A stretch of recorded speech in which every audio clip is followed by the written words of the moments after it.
Mukola zoba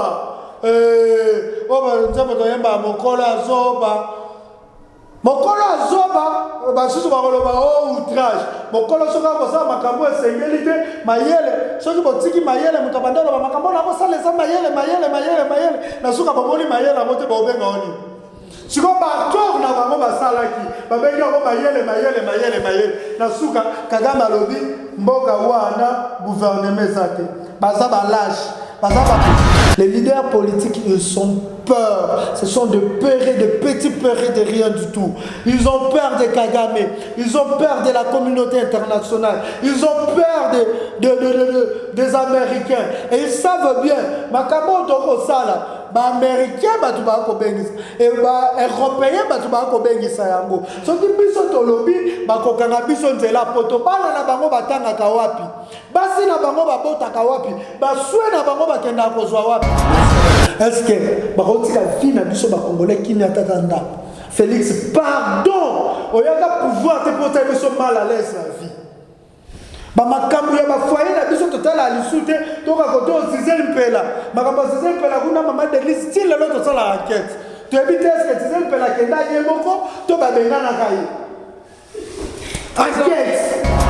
Félix banda ba tena oya ba kosa to tongelonda siko na utu na yemoko président banda ni benga ba tongelenda asini si mandala ena ndako ya batu nyoso ba koki ofanda aza un câble pable ya robengisa bana na poto pa ba ya kofanda na ndako wana oya balobaki ba kotongela ndako ngo ba nani ba nga batongela biso peuple ka un président de oya toko biso toza ba camarade ya Kagame te Kagame aza bantu te Kagame na mabele o ya Afrika aza nesika te komana biso eza combat ya Congo pe combat mo panafricain Kagame azali race moko fabriquée par mondele pour pesa Afrique passé et race wane ko exister lisuté.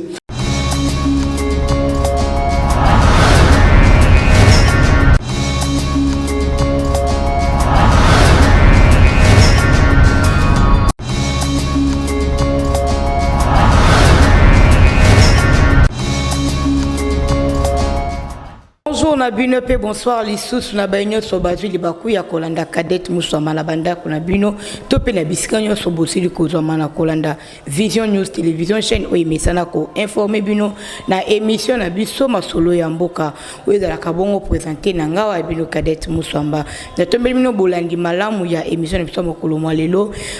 soki na no sabonate bandana no ko sabone ko like pe lisusu ya mboete to continuer na émission na biso ya plateau na nga mokolo mwa lelo Nasina koyambela bino bongo Kolo Congo Trésor King Bukele pamba teta mabele zali koluka ko kende antake ba Kolo Congo akofanda kimia te esengeli na eko telema koloba na tina ya mboka na biso Congo yende tokobeta ne masolo na mokolo molelo na émission na biso na ba sujet bongo ya ba propos o wapi Paul Kagame président ya Rwanda c'est qui ko tenir na ko dénigrer Congo RDC pe tokolobela lisusu que réqualification ya ba frontière ezali bongo prévu na date ya le 17 pe le 18 février oyo pe tokolobela lisusu makambo mai matali coup d'état pambate ezali na kati ya koloba mame je m'excuse ya onde ezali bongo ba sujet oyo tokolobela mokolo malelo na émission na biso ya mokolo malelo Gauthier Zolatima fongoyelanga chant enfin que to yamba invité na biso Kolo Congo Trésor King Bukele mbote na yo yenge matondo yengeta yenge na bana Congo nyoso bakolanda biso po komitamo obako ebisa ba Congolais nyoso betu nangula luse total parce que tangu mekuma yina Congolais nyoso avanda mbuta kangeke mbuta ve beta pesa ngelufa beta buya kuyidika nge mutu nyoso akolinga kende na ngambo ya bato bakoteka Congo beta pesa bolufa beta buya kuyidika bo ngonge koki okobandela kobandela maloba no lobina kikongo na lingala pona ba oba yoki kikongo te biloko ya bana ya bato esengeli te bapesa bato nyonso biloko ba ne Congo esengeli te kopesa ngo moto nyonso ka ba ye batangami bankoi ba léopard ba oyo batelemi mpona kobundela mboka au Congo spirituellement parce que koki oloba na langue moko moto akokofanda lobi bilomo spirituellement na chiluba me nga koto naza na oyeba eloni alobi potika batraître base trahir entre bango oyo ntango ekobeta na ndako ne baoyo bakristo batanga ya bible bana israele oyo baboya kotia makila na porte na bango ntango ange aliwa ayaki abetaki na bango ange aliwa oyo akala mingi te akobeta baennemi nyonso ya bana Congo akotika bakolo Congo barenye na Congo na bango et c'est pour cela toyebisa bakongolais nyonso totelema eza sous temps ya kodésespéré te ntango oyo pasi ekoma makasi mosa mema azemi pendant 9 mois eza la passe te mais ntango ekomaka pasi ezalaka ntango kobotama ezalaka bayebake douleur oyo baoyoka eza douleur ya accouchement d'un Congo meilleur ya Congo avec ka Congo dia totila Congo ya mboka na biso ekomisuko ntango oyo esengeli tomona pasi tomona nini po Congo ya biso bima bokomona ke mundele mboko ezaki état indépendant du Congo ezongi lisu na colonisation bakoko pe baperdaki espoir toza mboka moyo tozaki état indépendant toke na tour à Berlin toke état indépendant après Éthiopie na Libéria mais tozongi lisu na colonisation engelo bani douleur autre côté na ya colonisation ezaki nde douleur ya accouchement de salake to accoucher lelo Congo mo indépendant matondo mingi trésor king kolo Congo bomi bengaka ba kolo Congo au moment oyo mboka moko ya mukie lokola Rwanda pe mokonzi na ye alobela sala ba forte déclaration ya ko dénigrer mboka o bobengaka ya bino to pe ya biso ba kolo Congo pe bo fandi kimio ko yokata mutu ko réagir na tina ya déclaration oyo Paul Kagame asili koloba na tina mboka na biso te alors que kolo Congo ya bino to ko yeba ngolo lengi toko biso to za ba camarade ya Kagame te Kagame aza bantu te Kagame na mabele oyo Afrika aza nesika te komba na biso eza komba ya Congo pe komba mo panafricain Kagame azali race moko fabriqué par mondele po pe Afrique passe et race wane ko exister lisuté mais nyonso Kagame oloba eza lokwa ako insulter biso te ko insulter na nzambe mokelu apesa biso mboka o mais toyebisa kabino santé ya mfumu kimbango et banda de 1900 et en 2021 et jusqu'en 2051 parce que Mfumu Kimbangu banda mission na 1921 na 1951 et ce que Mfumu Kimbangu alomwa na nzoto batu ba mona ka en 2021 ba mona 2021 si libération ya Congo esalamité or baby ke non Kimbangu senga ki bakanga ye po ba Kimbangu musu ba bima na bakwa nyonso bokomona papa toko babimaki papa mpadi babimaki papa bamba babimaki bato ebele babimaki courant ya Kimbangu esprit Kimbangu ana kotaki tina monde politique bambuta nzazalandu babimaki bambuta mwanda babimaki bambuta kasavubu babimaki donc qui veut dire mon peuple wana kokende mon peuple wana kokende pour anine pour confusion faut kota na camp ya bayini ya Congo na bisaka ba mama tina bakenda ko sambela peu importe ba lisanga bakintu adio bakenda ko sambela nango tango basana confusion kote pa bayini na biso e ba confusion kote pa bayini ya Congo tolobaki bandinga na bandinga bakobunda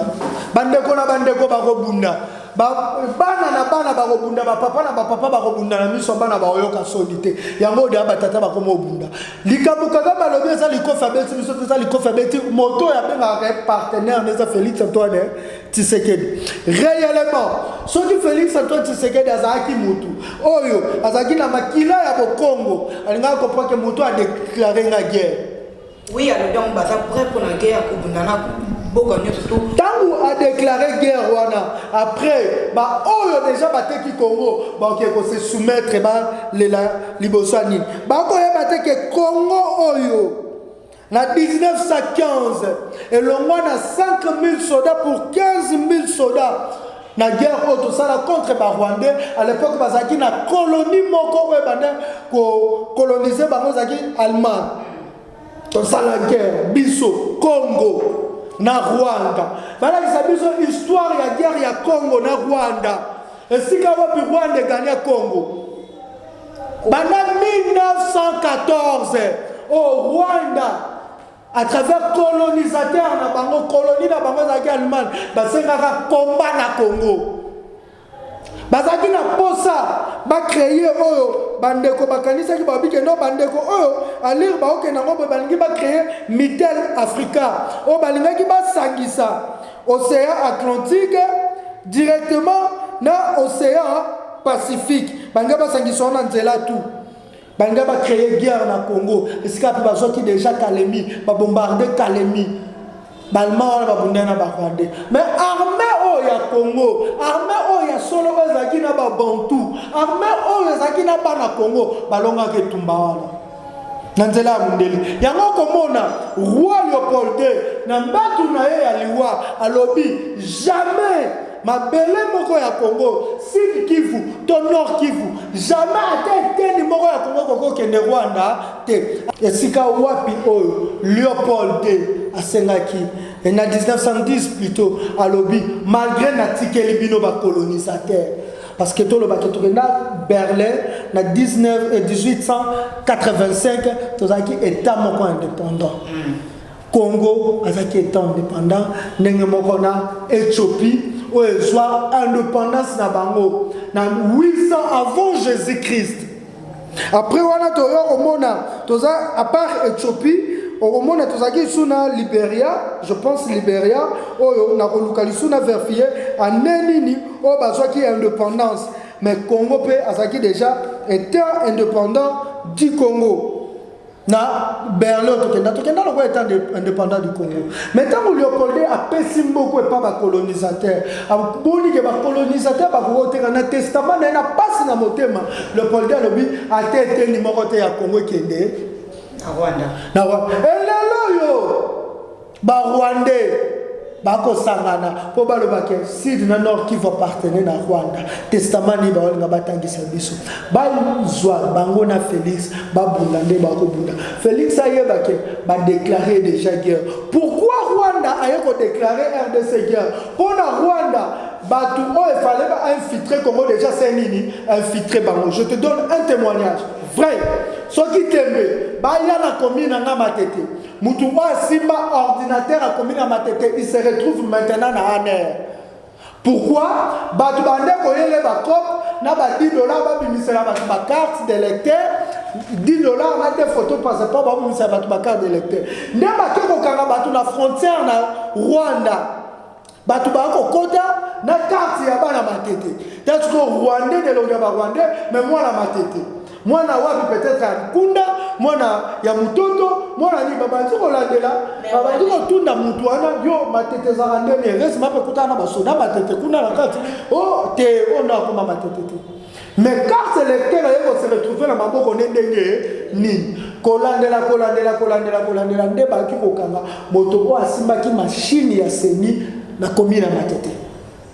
oh wapi azana boloko boko mona ke Rwanda azaki na plan ya balkanisation c'était infiltrer le Congo yango bazoba ki Félix Antoine Tshisekedi tando olo ba makambo ba tu ba comprendre ba ko na ba distraction to be batika ko fongola ba frontière oui ba tu ba bimi ba kimi nini volcan tombaki bato bakimi tango bakimi bo recenser bango te mais Kagame azo batelela bilo bato nini elakisi kene Kagame abombaki mpe bato nde na kati te tango babandi koya kozonga moto akopesa bino nombre ya bakongolo bakimaki se Kagame olie yo Félix olobake no peuple nanga bakimi boyeboye mais se Kagame moto olobake na yambelaki yo bato yango komona eloko ekomisi Kagame monoko c'est-à-dire que infiltré ça déjà mingi côté yango na Kagame mpona ya zomona même armée congolaise asimbi yango biloko nyonso asimbi yango il peut déclarer la guerre au Congo il peut accuser le gouvernement congolais ndenge akoaccuser bango ekomi tempo na ye azwa Rwanda azwa RDC plutôt Kagame alobaki obi soki lelo Rwanda eza Rwanda eza te mpona bino ba Rwanda boza na kati ya Rwanda mais po boza na tête ya pouvoir moto lokwa Kagame aza na posa amona balkanisation ya Congo ko se réaliser avant ya tia mutu na se Alors que Steve Mbika y a Sili Koloba et tout qui s'est imité Russie sur le plan militaire pour tout se faire valoriser ou bientôt se faire respecter dans les pays voisins. Le cas Kagame a une armée na biso tina te na miso na ye. Alors que ceux qui t'ont imité Russie, au moins que tu peux convaincre Kagame malgré l'infiltration. Maman, tolobaki pona tolonga Kagame, il faut te revoir armée na biso. To créer armée nationale. Ba koko na biso na 1916, balonga ki etumba on a allemand. Dans un persona badal bané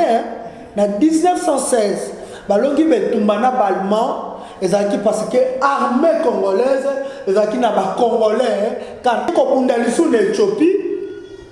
mais na balikili même armée congolaise ana ekenda ko bunda même na comment on appelle ça na Angleterre na Belgique armée wana ezaki forte. Il faut organiser armée na biso ça na armée moko nationale. Armée congolaise, il faut pas que ça recensement dans la armée. Du 50-50 qui est le patriotisme dans la armée et non l'infiltration de Konangai. Donc, l'armée congolaise, c'est ça, armée nationalité. Et comme l'armée il y a l'Union africaine. Parce que les gens sont armée congolaise, mais armée congolaise va armée Union africaine. Parce que la carte armée congolaise va Burundais bazali, la carte armée congolaise va Rwandais bazali, la carte armée congolaise va Ougandais bazali, la carte armée congolaise va pays presque belé bazali. Ce qu'on va trouver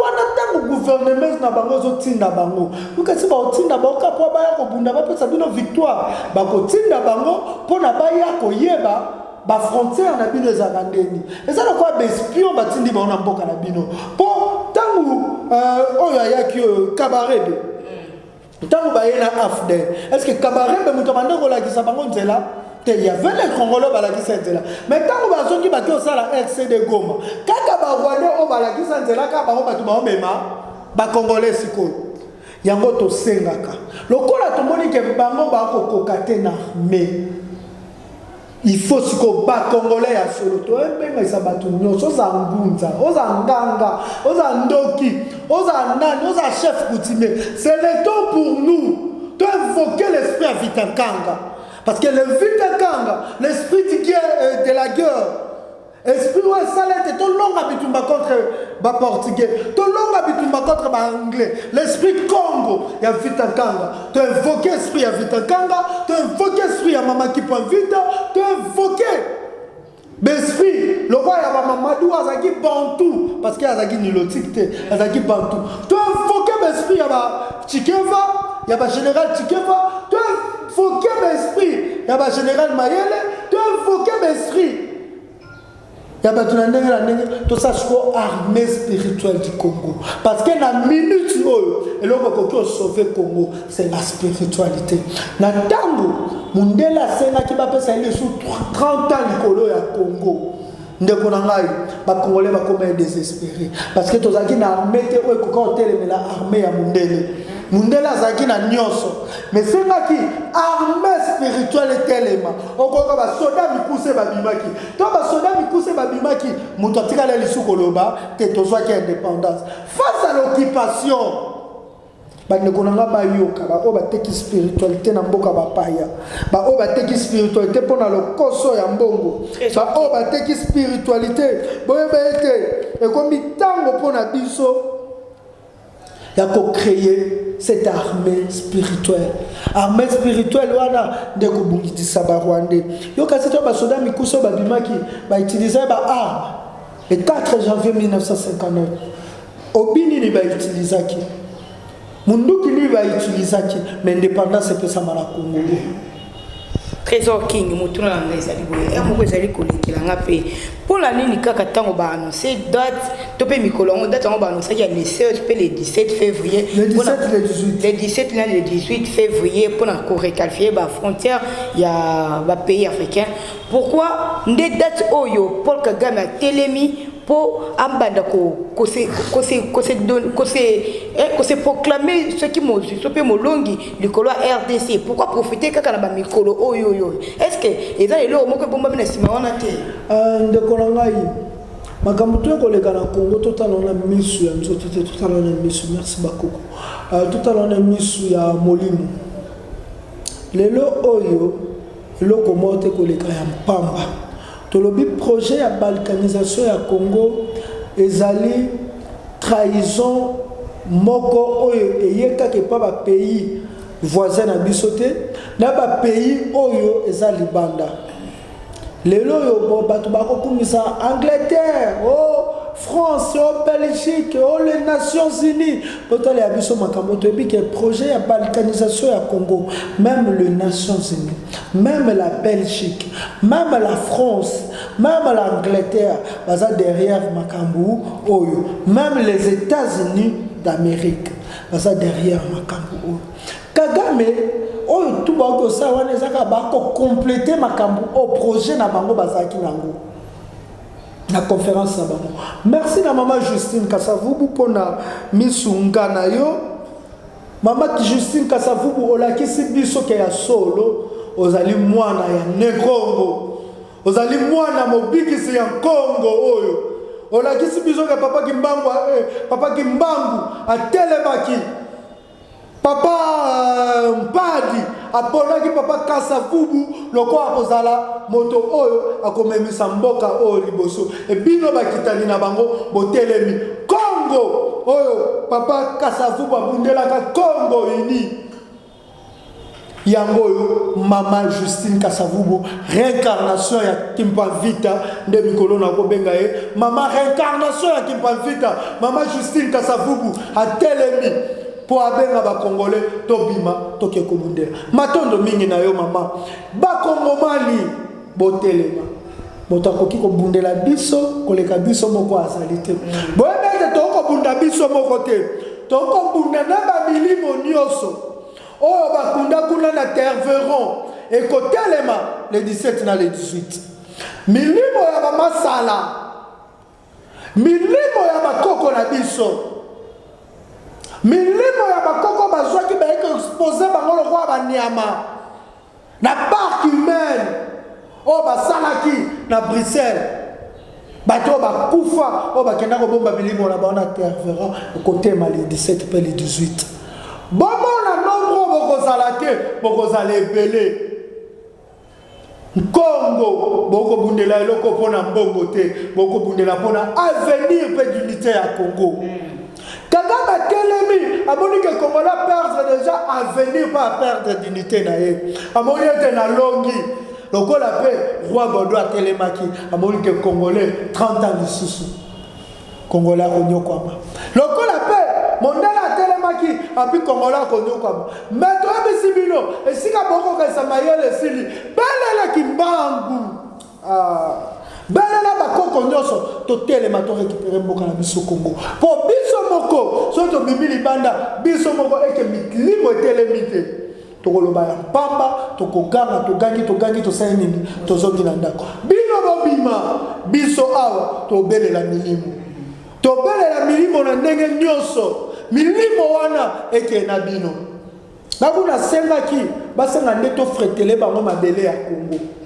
omoni eloko fo basenga maman Justine baosala na bango bien déjà la révélation mon azwaki le roi divin est déjà là le roi divin ne sera ni parmi ces politiciens autocommune aza déjà wana mais esengeli na biso to exiger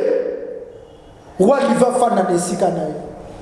et comme exigence na biso na volonté na biso pour roi divin afin na arrêter ba pouvoir ba satu les scientifiques économiques na spirituel et sanini et ça mala mboko ce qu'on peut exiger il faut dans un eloko moko ekosangisa biso tato mai ya Congo ekoki kosangisa biso na bandeko na biso nyoso bazali banda po nini po na kati ya mai toza milimo oyo kotema na kati ya mai ezali oyo bakoza na mai ya Congo baza na mai ya Congo bambela mai ya Congo babima basokola mai ya Congo mokolo yango oyo bakoza na mabele ya Congo bazwa mabele ya Congo bakanga yango na loketo na bango oyo bakotia yango na poche batia yango mpo bakobundela nde mabele yango ya Congo esika wapi tokotelemisa milimo mpo banda Congo oyo ezala Congo milimo oyo ekoti na se ya mabele tokoki kokonte yango te ndenge tokoka kokonte bambuma ya mabele oyo te. Banda Congo oyo ezala Congo mikolo nde kokende tokoki kozongisa yango nsima te ndenge tokokoka kozongisaka mai ebale te. Esengeli tozwa Congo sika tozali Kagame akokanisa longi or eza kolonga Kagame te eza nde sheka Kagame na ntango oyo akokanisaka telemi na ntango nde akoeshue yango nayebisi bakongo nyonso bakolo Congo nyonso ntango Kagame akoeshue yango ntango Kagame akoeshue classe politique nyonso mpe kosala nini ekweya ntango ekokweya nde sika roi divin afanda. Roi divin aza deja na Congo Trésor King. Malgré makambo nyonso to oyo mikolo yango esili kokusa lelo déjà les 11 Kagame kuna zo lance a lancé défi na ye mikolo lelo déjà les 11 na wuti koloba yango mais ba leader politique na biso moko ta so réagir na tina na bango na tina ya makambo ezani les so bango ete ba telema pe ba lobate surtout na makambo ya conférence wana oyo so sele malé 17 na le 18 bazo lobela na tina na yango te ba focaliser kaka na ba futurité pe ba distraction makambo biso oyo ezali koloba malamba ya politique ni les autres ça l'a été balobela ya moté de konangai le problème ezani classe politique surtout zongi na nzela ya indépendance au mona ke na 1957 oyo tango bapesi moyindo to bapesi bakoko nzela basala ba oyo tobengi baparti politique balisanga ya politiko mondela azalaki na ambition na ye moko azalaki ya koendormir le peuple congolais na conquête ya pouvoir ezalaki ya distraire le peuple congolais la conquête ya pouvoir. Tu vois que le parti politique ou encore le politicien bazaka créé pour conquérir pouvoir. But na bango to terminer na bango za ya conquête ya pouvoir. Mais bébé pouvoir yango ekosala makabe malamu soki pouvoir wana ezali esalami na maboko et salami na mboka oyo to pouvoir wana epesami na mboka oyo eza mobimba mboka oyo eza mobimba te okozwa pouvoir wana ekopesa le côté tolobaka toujours avant to bundisa eloko faut to la création eloko yango ezala mandeni bango nyonso na 1958 bakendaka Bruxelles exposition esalamaka na Bruxelles pour ba parti politique esalamaka benga papa Kasavubu babenga bato ba parti politique nyonso ezakana boya toke na beso de l'humanité boya toke kotangisa bino politique. Et je vous dis tous ces partis politiques ezali réincarnation ya kiboumbu ya mondele pa ya peuple po batindaka bango na royaume Congo te bake koyeba bokoko na biso batindaka baba yebisaka ba oteke bo fanda boyoko la bokoko la bino soki ezalaki ata na 1957 wana po à l'époque Ghana ezaki déjà indépendant, Libéria ezaki déjà indépendant, Éthiopie ezaki déjà indépendant. To monaki te bakoko na biso bakendaki bongo na Éthiopie na Ghana na nipo bayoko la biso qui panafricanisme tongato baki ya solo ba parti politique ya Congo et bundelaka ko eza intérêt ya ba Congolais, mais les partis politiques du Congo ba bundelaka ba intérêt na bango ezali pouvoir to koma na pouvoir parti na biso ba ministre ba bima parti na biso ba député ba bima bino bilenge oboko accompagner biso boko zanga mosala te ba discours ba pesa ya mwana oyo aza contre al bima et bisa ba discours ni biso ba parti politique pesa na mais lelo ce qui le patriotisme le monde et comme il continue sa mana parti politique naza sur essor de libération à Congo et que ça m'a comme dans un clin d'œil. Pourquoi les leaders politiques et les leaders politiques ils sont peur, ce sont des peurés, des petits peurés de rien du tout. Ils ont peur de Kagame, ils ont peur de la communauté internationale, ils ont peur des Américains et ils savent bien makambo toko sala ba américain batu ba ko bengisa et ba européen batu ba ko bengisa yango soki biso tolobi ba ko kanga biso nzela poto bana na bango batanga ka wapi basi na bango babota ka wapi baswe na bango bakenda kozwa wapi to lukato sosola lelo yo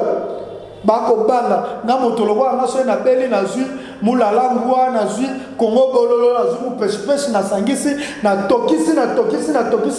na meli soki na oki fièvre nazwi bicalbitis lumba mazulu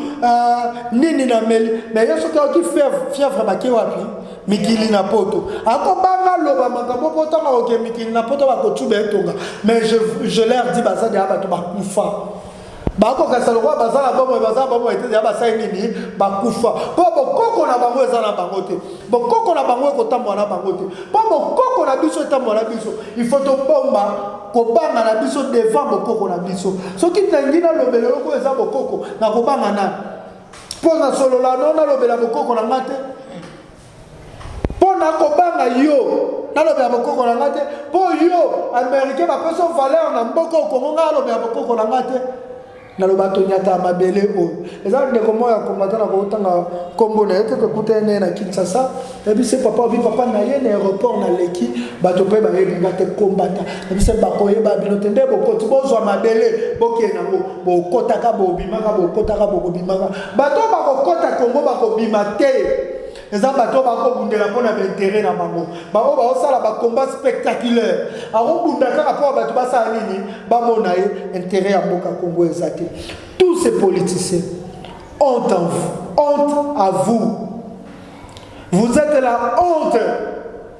de tout un peuple. Tant le peuple n'a bien à souffrir, peuple n'a bien à zanga, peuple n'a bien à belene kokende, bilo bokangi monoko. Boko zabolo ba makambo ba élection. Pays ni de kopona. Pays kokende te Congo déjà kendaki. Bako linga de bo officialiser départ ya Congo. Ce qui bako ça la Berlin bis. Il y a 1885. Biso tokoye bisa bona Berlin Congo kendaki le roi colonité. Na Berlin to kenda le roi état indépendant du Congo. Au chaque le 1er juillet, ba Congolais bande ko fêter yango. To zaki déjà indépendant. Pourquoi Nzamba Mpungu aponaki Congo kenda le roi un pays indépendant. To kenda le roi ba Wungute. Biso na Éthiopie na Libéria to kenda le roi ba Wungute. To kenda le roi ba pays où ils allaient indépendant.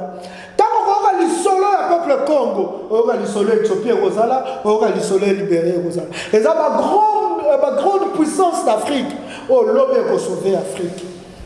Mais lelo oyo, toza boungute, toza peuple moko ya baungu te, toza bana oba koki okosa biso histoire te. Que les politiciens fassent leur politique, que les patriotes combattent ou luttent dans le patriotisme. Que les nationalistes protègent la nation. Tikete ba démocrate ba kende ba pesa ba corps le lobi Chilombo soni soki ngame na bimino bila retirer maloba tu na ebisa Kagame mobale azoba mokolo apamba oteki mboka tu korate coup d'état to bete pena lisolo yango tu korate coup d'état awa et puis osolo balaye c'est soni biloko to alobela biso ta Kagame makambo alobi bongisa na peuple te mokolo azoba oba nzambe to yemba mokolo azoba basusu bakoloba outrage mokolo soka kosa makambo esengeli te mayele soki botiki mayele moto abanda loba makambo na kosala eza mayele na suka bomoni mayele yango te bobenga oni siko bator na bango basalaki babengi yango mayele na suka Kagame alobi mboka wana gouvernement eza te baza balage baza ba faible baza ba nini c'est que makambo tu yo salaki na kokumisa Kagame za bonini azovimba na mama na ye aza na sende balobaka ete soki mwana soso aza kovimba na nzongo c'est que mama na ye aza na se Kagame aza kovimba aza na appui moko boye oyo ezosala ete etindika ye aloba bapropos azali koloba na pamba te na ye moko mpe ayebi ke non akoki jamais kobunda na Congo RDC. Trésor King tobeta lisolo ya coup d'état oyokaki mikolo mileki awa mboka Congo eske koningana surtout na capitale awa coup d'état nayebi te tobenga mo fameux coup d'état tobenga parce que bituna ezala ebele bato bazala bomituna coup d'état esalemi ndenge nini ezalaki ya solo to mpe ezana mo kaka rumeur omoni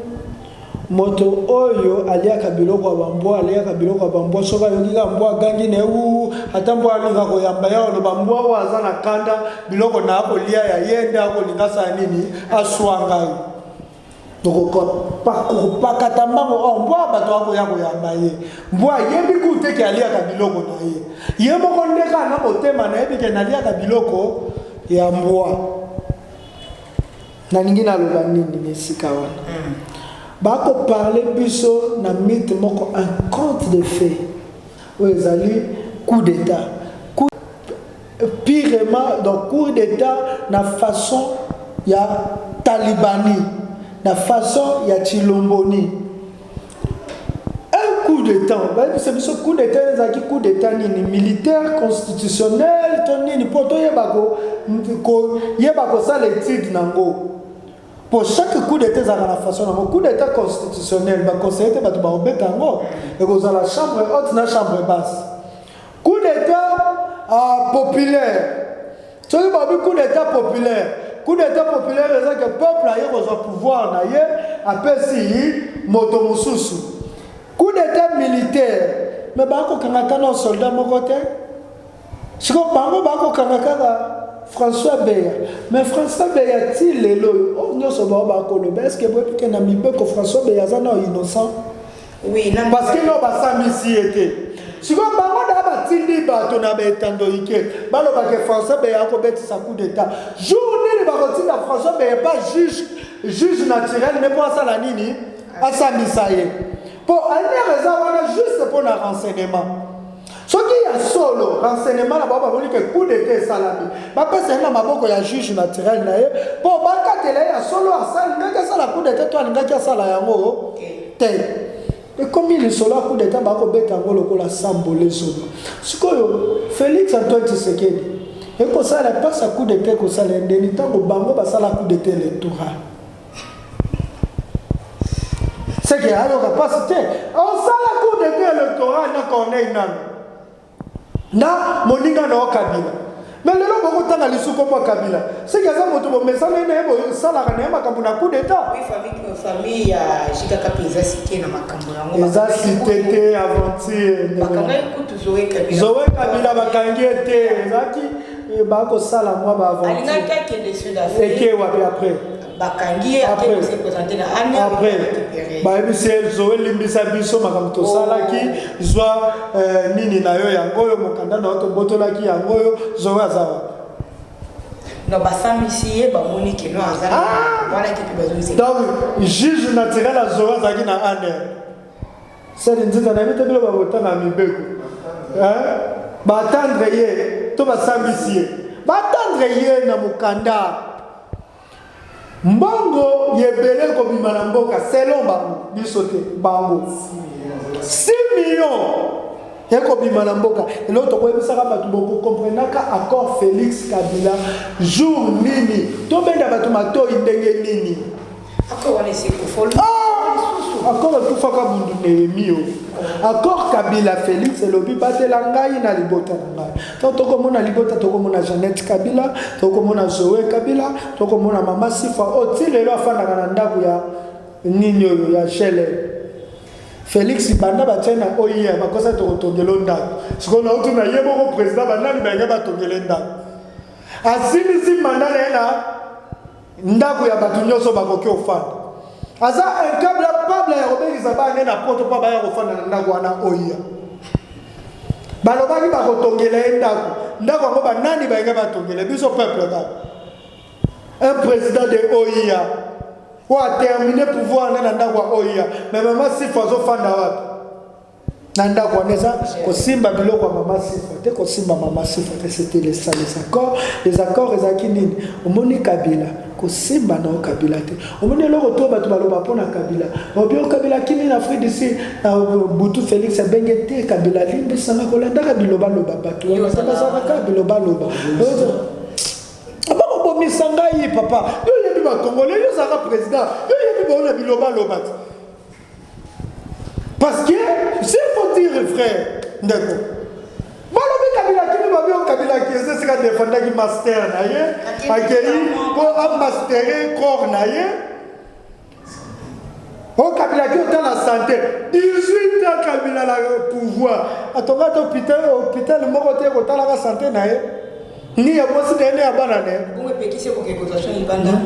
Mais qu'est-ce que le bac qui reçoit souhaite? Oh, Kimi m'a beaucoup d'État. Oh, Kabila Kimi, j'aurais 6 millions. Oh, Kimi m'a beaucoup d'État. On peut tenir un passeport diplomatique. Bah, tu peux dire comment, Fati béton. Et au salami. Déjà, me béton, tu me fatigues béton, tu es malade de l'école. Famille Kabila cité.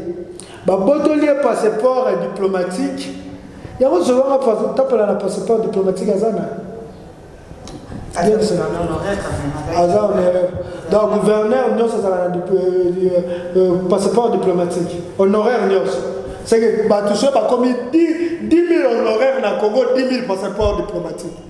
Et dans le Congo, il y a indien. Beaucoup de Togo. Attends, quand on premier ministre, il faut un salaire. Si on a ministre, on va changer le premier ministre. Togo, il a 10 000 premiers ministres. Azal sous-député à Siéjaga. Mais Fayoul pas Siéjaga, tu as député. Fayoul. Oui, pas Siéjaga. C'est ma Charlotte m'a aussi. Je peux à son nom maman Charlotte. Maman Charlotte, ce que tu as Fayoul à Siéjaga, il m'a dit il m'a pas parlé. Parce que Zoé n'a pas Siéjaga na place. À cause de la peine. Zoé a demandé à Raphaël qui bouge à Siéjaga. Batika a député. Zoé a demandé à Nani. Parce que Belé. C'est Jate. Na Jeannette Kabila. C'est Jate. Bazouaka Mbongo. Mbongo na biso to salela bango. Trésor King. To si salon makabazo ndeko. Ba pese papa, o même makabazo sala mutema pasi.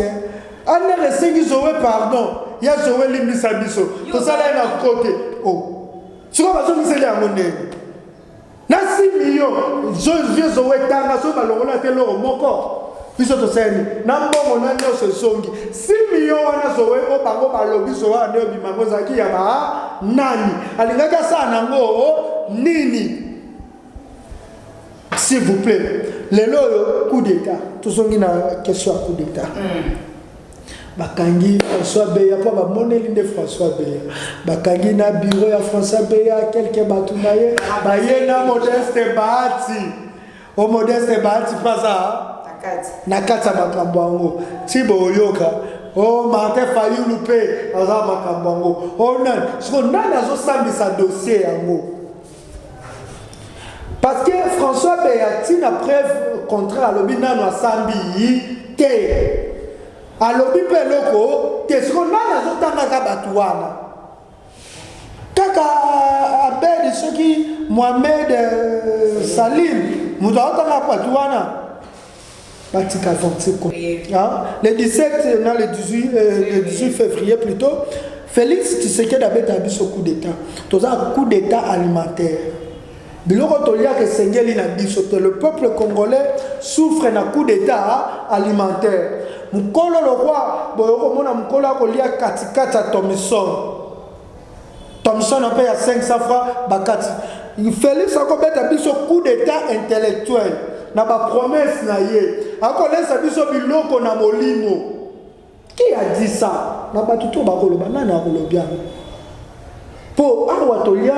soso na bonane awa na mécanicien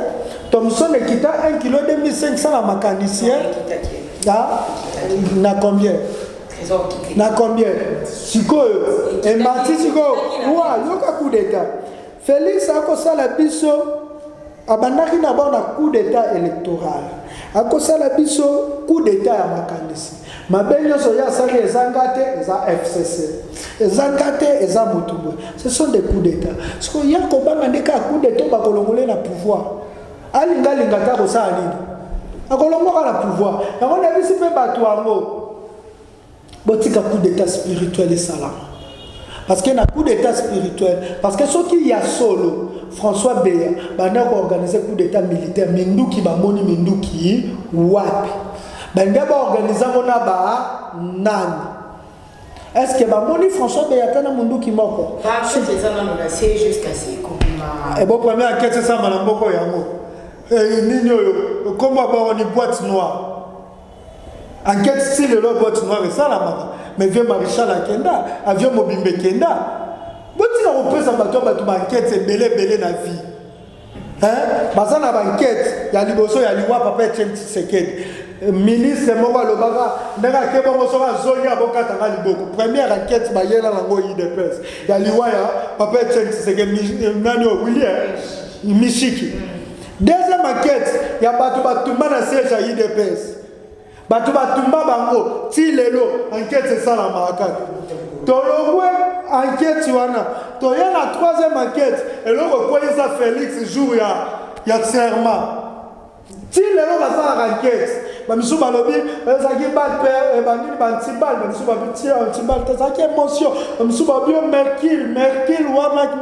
mercule alobaki wana desali boye bamisu babi atala kabila nde bande koseka ti lelo ezalaka banquête no bayebisa biso vérité te notangelo banquête tu batia biso enquête mosusu Félix akomi na pouvoir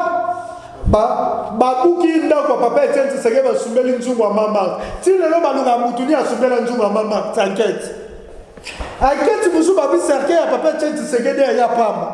bakunda déjà papa Etienne Tshisekedi na poto ti lelo bato basala banquête boli kopesa bato bato banquête avie buki likolo esika ekei toyeba te bakosala banquête